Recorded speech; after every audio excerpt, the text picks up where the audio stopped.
Fenomena ribut suria pada 13 Mac lalu telah menghasilkan cahaya berwarna seperti hijau, biru dan jingga atau lebih dikenali sebagai aurora. Letusan besar yang berlaku di permukaan matahari menyebabkan zarah bertenaga tinggi melepasi ruang angkasa dan memasuki medan magnet bumi di kutub utara dan selatan. Interaksi antara zarah ribut suria dengan zarah lain yang berada di lapisan atmosfera bumi merupakan faktor terjadinya keindahan cahaya aurora. Menurut Pentadbiran Lautan dan Atmosfera Kebangsaan (NOAA), ribut suria dengan klasifikasi G2 kelas itu turut memberi impak kepada pengoperasian satelit serta sistem jana kuasa. Namun, fenomena cahaya ini hanya dapat dilihat di kawasan berlatitud tinggi seperti Scotland dan Finland.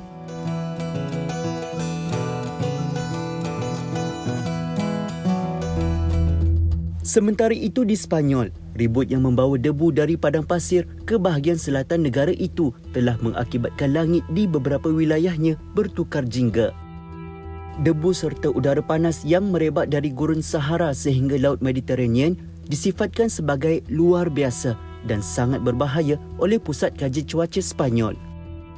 Bahkan indeks kualiti udara di ibu kota dan sebahagian besar pantai tenggara diklasifikasikan sebagai amat tidak sihat.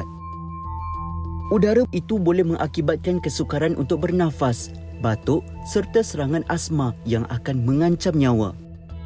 Pihak berkuasa menasihatkan orang ramai untuk menggunakan pelitup muka sekiranya berada di luar rumah demi keselamatan diri.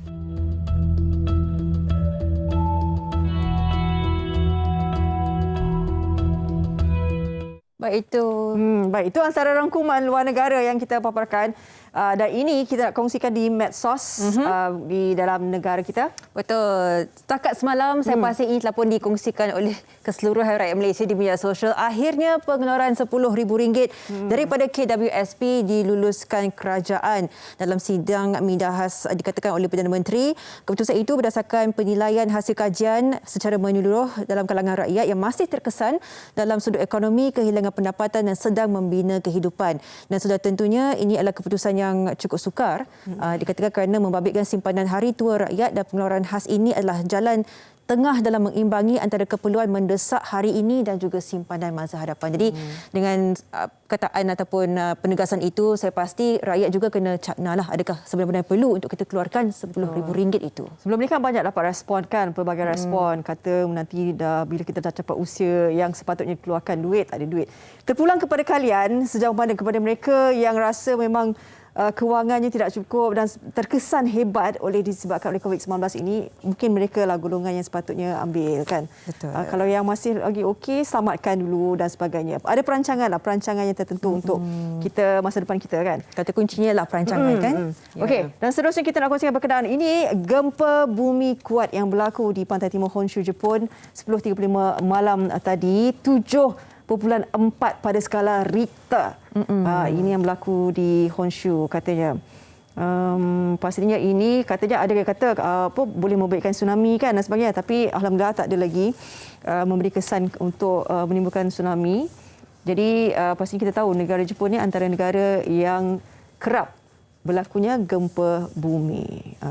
Terus setakat ini tiada sebarang amaran yang sebarang tsunami akan datang ke pantai Malaysia ini. Kami harapkan yang terbaiklah buat warga di Jepun.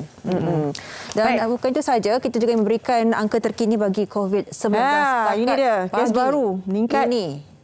Tekan. Boleh? Baik. 28, melebihi 28,000. Bayar 28,298. Semalam kita berapa?